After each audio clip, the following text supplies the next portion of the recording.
बाल चौपाल। बाल चौपाल।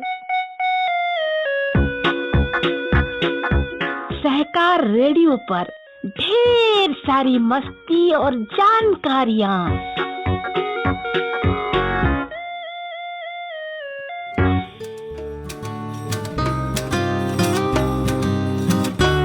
हेलो बच्चों, सहकार रेडियो पर ज्ञान विज्ञान की श्रृंखला को आगे बढ़ाते हुए आज आपके साथ हूँ मैं स्वाति।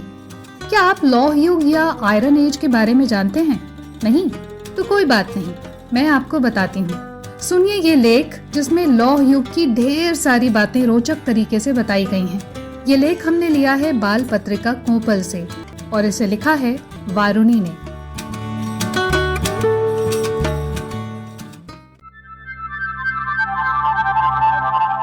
हम सबने अपने आसपास लोहे से बनी बहुत सारी चीजें देखी होंगी। गाड़ियां, रेल की पटरियां, रेल के डब्बे, पुल जैसी बड़ी बड़ी चीजों से लेकर आलपिन और ब्लेड जैसी छोटी छोटी चीजों तक न जाने कितनी अनगिनत चीजें लोहे या फिर स्टील से बनती हैं।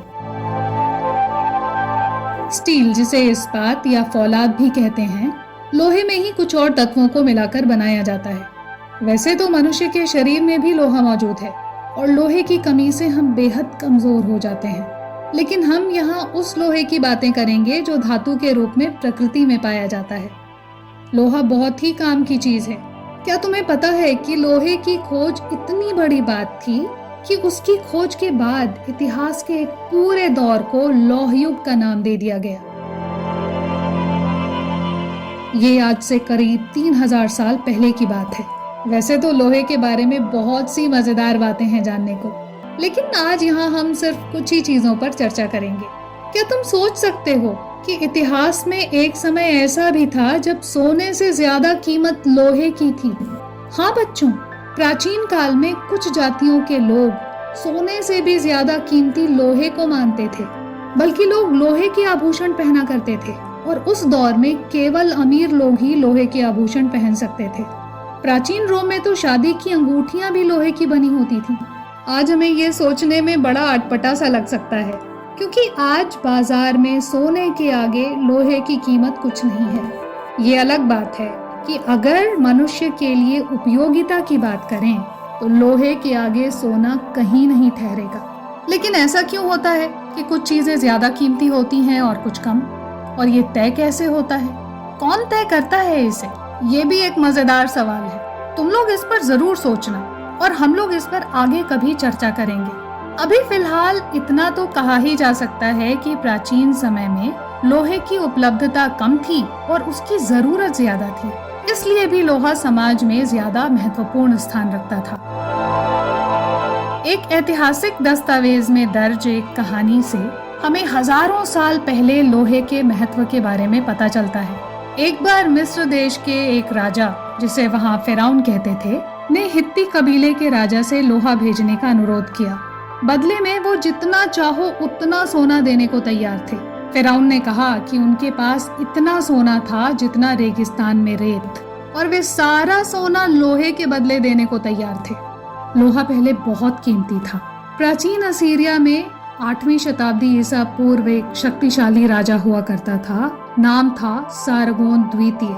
सारगोन द्वितीय के महल की खुदाई में पुरातत्वविदों को लोहे का एक खजाना मिला, जिसमें एक घर में करीब 200 टन लोहे की वस्तुएं मिली और वहाँ इस धातु के बड़े बड़े गोले भी मिले। एक समय तक लोहे को ज्यादा कीमती इसलिए माना जाता था क्योंकि इसका उपयोग बहुत सारी चीजों में होता था और ये शुद्ध रूप में धरती पर उपलब्ध नहीं था। ऐसा माना जाता है कि मनुष्य को पहली बार जो लोहा मिला वो अंतरिक्ष से गिरने वाले उल्कापिंडों से प्राप्त हुआ। पृथ्वी की सतह पर हर साल लाखों टन वजन के उल्कापिंड गिरते हैं, जिनके अंदर कम से कम 90% लोहे की मात्रा होती है। प्राचीन काल में लोगों को धरती पर पड़े हुए ये उल्कापिंड मिले होंगे और ये लोहा आसानी से काम में लाया जा सकता था, इसलिए मनुष्य ने उससे साधारण औजार बनाना शुरू कर दिया होगा। लेकिन उल्कापिंडों से मिलने वाले लोहे पर निर्भर होकर नहीं रहा जा सकता था, क्योंकि लोहे की आवश्यकता बार बार पड़ती थी।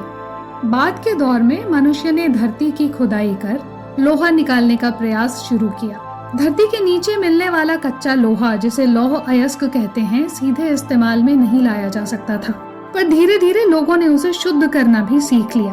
अब मनुष्य आकाशीय लोहे के भरोसे नहीं रहा, बल्कि अपनी आवश्यकता के अनुसार लोहा हासिल करने के लिए प्रकृति के साथ जूझते हुए उसने इसके नियमों को जाना और अपनी जरूरत के लिए उस जानकारी का इस्तेमाल किया। इस प्रक्रिया में मनुष्य प्रकृति को भी बदलता गया और खुद को भी।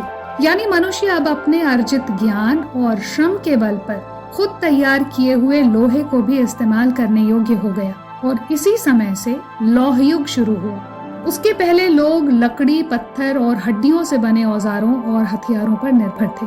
लोहे के औजारों के इस्तेमाल ने मानव समाज के विकास की गति बहुत तेज कर दी और मानव समाज के इतिहास को बदल डाला। आज के समय में तो हमारे पास उन्नत मशीनें हैं और इतना विकसित विज्ञान है कि हम आसानी से धरती के गर्भ में छिपे लौह अयस्कों को ढूंढ सकते हैं।